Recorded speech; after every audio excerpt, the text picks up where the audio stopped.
All right, so we are going to be doing part two today.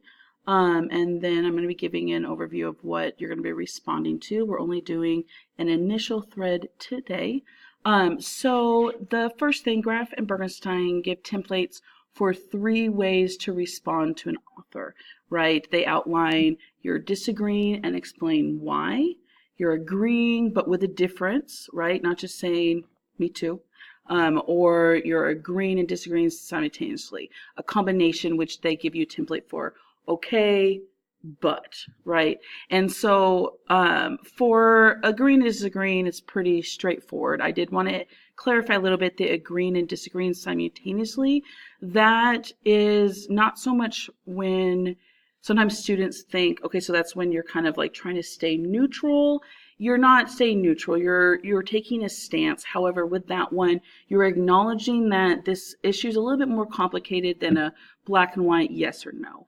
I find that a lot of arguments, a lot of academic articles, when you spend enough time with the article, you start to realize, yeah, like, wow, mostly I agree or mostly I disagree with something. There are these things to consider, right? For example, maybe you really agree with their main argument that they're making and you want to be like, I agree, but with a difference. However, there's things that they fail to take into account in their study that are problematic. I like, for example, failing to take into account certain demographics when having certain academic conversations, or failing to look at certain regions of the United States, or only looking at the United States. Looking at the strengths and limitations of each of your articles will help you be prepared to enter into and respond to conversations more than just saying like, me too, or I disagree, agree, etc. The main thing I want you guys to take from this slide is that remember to repeat the author's argument before you respond, right? So chapter 4 outlines, before you enter in and say agree, disagree, this combination of both, you're reminding the reader of what is the larger argument that you're responding to. You're not going in detail for that you've already done that in your literature review, but we're talking 1 to 2 sentences, just recap of this is the argument that I'm responding to. And so the templates are really helpful in setting you up to do that in a seemingly natural way. The other thing is we hit on that more, that make sure that you're just doing more than saying like, I agree or disagree, right? You're aiming to extend the academic conversation forward. We talked about last week how the whole goal to produce knowledge within the university, that's the goal for research papers that students produce, academic articles that are published in journals. We are extending the conversation. And so in order to do that, you can't just say, I agree or I disagree, conversation over, right? Think about, if we want to keep having this conversation, what questions do they fail to take into account? What groups are left out of studies? How can we strengthen what's already been said, build upon that so that we're producing knowledge? So the next chapter, for chapter 5, they talk about voice markers, and they say that the goal for embedding voice markers is to make it clear to the reader whether you are writing about what they say or entering the conversation and framing your own arguments. While this is always clear for the writer, it can get easily muddled for the reader. It's in the literature review, it's always clear, right? It's in the literature review, you're dealing with only what scholars have to say. But in the discussion section, and we're going to talk, I believe next week, about, so what are the different sections of my paper? How does the prompt meet that? But for the discussion section, you're entering the conversation and you're saying, I agree, disagree, combination with both. But before you do, you're reminding the author, right? This is what they said. And then now you're entering and talking. And so in that spot, often writers fail to distinguish between who's saying what. It's definitely an easy oversight that often students don't notice they're making until it's pointed out to them.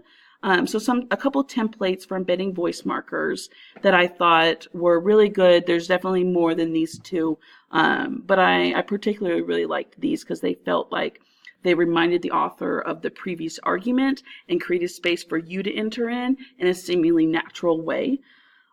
So my view, however, contrary to what X has argued, is that blank, or adding to X's argument that blank, I would point out, let me point out what you would point out, right?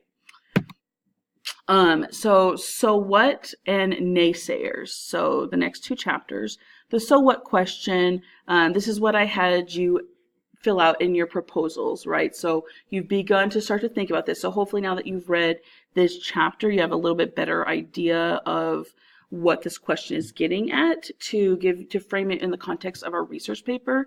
The end of your introduction, you're going to briefly hit on, after you say this paper is going to examine, I will be examining this question. You're going to say this is why this is significant. And then in your conclusion, in addition to any closing arguments you would like to make, you're going to address the so what question, right? So why is this an important question to consider? So what simply is, why is this an issue? Why is this issue an important one? That doesn't say and, it says and. Why is this issue an important one for academics to discuss / an important one to be made, right? So the idea is that scholarship within the university needs to be more than this is just interesting, right? It needs to have a larger application for our society. So if we shed light on this, if we answer this question, if we have a better understanding, what can be gained? And so that's what you're honing in for this so what question. So to get at the goal for work produced within the academy, to extend conversations and produce knowledge, all research papers and articles published within need to address the so what question. So that's so why is this so important? Why is it significant? To look at the significance. Planting a naysayer. So this academic move strengthens your argument as it gives you credibility, first and foremost, right? It makes you seem knowledgeable, an expert, well-read.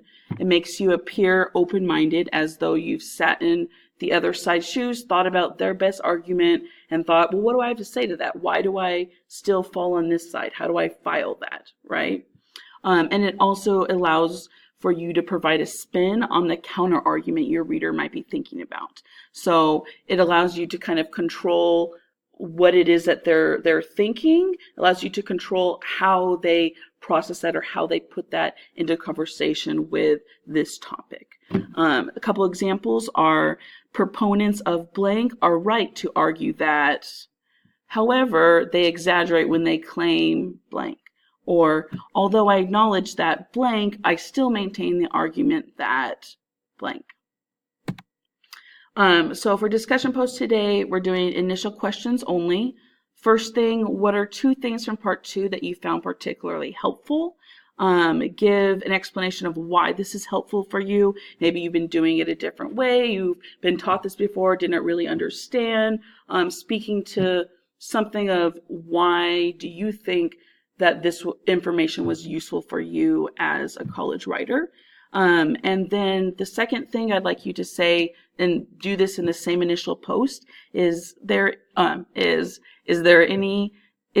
area from part 1 or part 2 that you would like clarified? In thinking about applying these academic moves to your research paper, what questions do you have? So next week I want to do a little recap, if needed, speak to, clarify anything that you wish that you could revisit, right? So again, this is the same as if we were meeting in class, what you would raise your hand and say, so Graf and Bergerstein, they said this, what do they mean by this? Or we talked about, I know you talked about this earlier, but can you explain this a little bit more? Maybe give a different example so I can better understand. So just initial post responding to those 2 questions.